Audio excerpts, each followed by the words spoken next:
So tell me, what tips can you share for entrepreneurs that are looking to make their first million in e-commerce?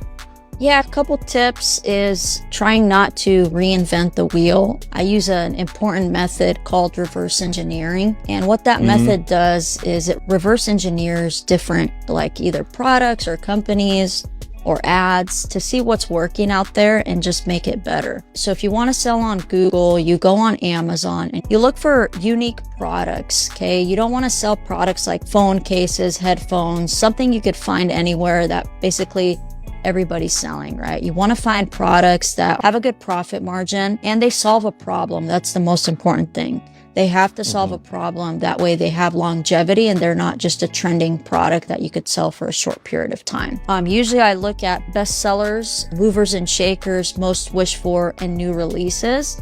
And I scroll through and I look for unique products. And then what I do is I go on Google and I search for that product and look how much search volume it has per month. Anything above 30,000 searches per month, that tells me that this product is in high demand. After I see, the search volume and I notice, people want this product, then I go to Google Trends and make sure that the product is consistent throughout the year. If those two things check out, then that's a product that I would test on Google Shopping ads.